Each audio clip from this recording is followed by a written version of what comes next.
UPPL যদি লাগে আমার পুরা লয় যা আমি কিন্তু নলম। আমি না জানি নাকি মাটি পাট্টা আইনগত হিসাবে যে সকলে পাব লাগে কিন্তু পাবই। আইনগত হিসাবে যে সকলে পাওয়ার অধিকার আছে সবে পাবো মাটির পাট্টা। আজি নতুনকৈ 12জন এক্সিকিউটিভ কাউন্সিল আমাৰ শপত গ্ৰহণ লৈছে। ইয়াৰ পিছত আমি আকৌ এক্সিকিউটিভ কাউন্সিলৰ ইচি মিটিং আমি লৈছো, অলপ আগতে শেষ হ'ল। তো প্ৰথম আমাৰ এক্সিকিউটিভ কাউন্সিল ইচি মিটিঙত খুব ভাল ডিচিশ্যন হ'ল। আমি আগত যেনেকে প্ৰচাৰ কৰি আহিছে এই হিচাপত আমি আলোচনা কৰি পেলাই ডিচিশ্যন ল'ব পাৰিছো। এইটো হ'ল প্ৰথমত আমি খুব ভাল ডিচিশ্যন একটা আহিল। যিসকলৰ লগত মাটিৰ পাট্টা নাই, আইনগতভাৱে যিসকলে মাটিৰ পাট্টা পাব লগা আছে চবে মাটিৰ পাট্টা পাব। সেইটো আমি আৰু সেইটো দিবৰ কাৰণে যিখিনি অফিচিয়েল ষ্টাফ লাগে, যদি শ্বৰ্টেজ আছে তেতিয়াহ'লে সেই ৰেভিনিউ ডিপাৰ্টমেণ্টৰ পৰা যিসকল ৰিটায়াৰমেণ্ট হৈছে, যেনিবা খানাংগ হওক, কোনোবা মণ্ডল হওক বা কোনোবা যিকোনো অফিচিয়েলছ ৰিটায়াৰ্ড পাৰ্চন সকলক লৈ পেলাই ইমিডিয়েটলি এই কামটো কৰিব লাগে বুলি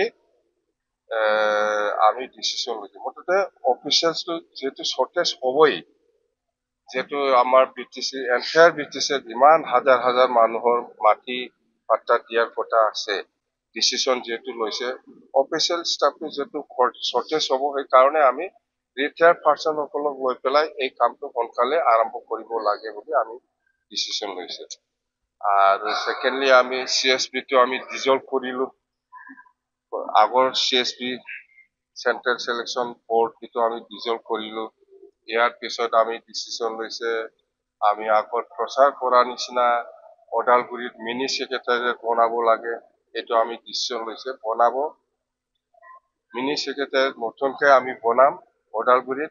আৰু এতিয়া বিল্ডিং কনষ্ট্ৰাকশ্যনটো শেষ হোৱা আগতে আমি যিহেতু কামটো আৰম্ভ কৰিব লাগে, আমি ডিষ্ট্ৰিক্ট লেভেলত যিখিনি অফিচাৰসকল আছে এই সকলক লৈ পেলাই আমি কিছুমান কামটো আগবাঢ়ি লৈ যাম। এতিয়া যেহেতু বিল্ডিং কনষ্ট্ৰাকশ্যনটো সময় লাগিব বা আমাৰ অফিচিয়েল সকলটো চেংচন হ'বৰ কাৰণে অলপ সময় লাগিব, সেইকাৰণে এক্সিষ্টিং ডিষ্ট্ৰিক্ট লেভেলত যিখিনি অফিচাৰ্ছ আছে সিহঁতক ডাবল এটাচমেণ্টত দি পেলাই আমি ফাৰ্ষ্ট BTC ছেক্ৰেটাৰিয়েটত কোনোবা অফিচাৰক আমি এটাচমেণ্টত দি পেলাই আমি অফিচটো চলাই যাম। মুঠতে মিনি ছেক্ৰেটাৰিয়েট ওদালগুৰিত আৰম্ভ হৈছে বুলি আপোনালোকে ধৰিব পাৰে।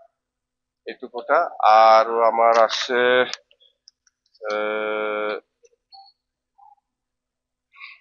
5 বছৰ আমি যেতিয়া নাকি চৰকাৰ চলাইছিল এই সময়ত আমি বহুত এমপ্লয়ী আমি ফিক্স পে হিচাপে আমি এপইণ্টমেণ্ট দি পেলাই গৈছিল। সিহঁতে 5 বছৰ একো চেলাৰী পোৱা নাই। এতিয়া আমি ডিচিশ্যন লৈছো যে অতি সোনকালে যিমান পাৰে আমি ইমিডিয়েটলি 2.5 বছৰৰ কাৰণে সিহঁতৰ চেলাৰীটো আমি দিম।